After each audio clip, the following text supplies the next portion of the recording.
States, but we the people of the United States as a whole.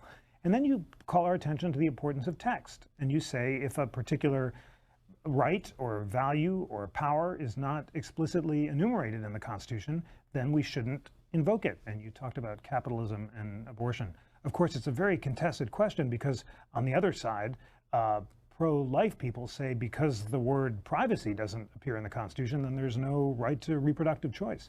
So in order to decide how you want to resolve this, you need a methodology for how you want to interpret the Constitution. Do you want to be a constitutional originalist or textualist who thinks that we should only look at the text in the context of its original understanding? Do you want to be a pragmatist who balances practical values like the great Louis Brandeis or Justice Breyer on the Supreme Court? Do you want to be, some people call it a living constitutionalist, but there are different varieties of that as well.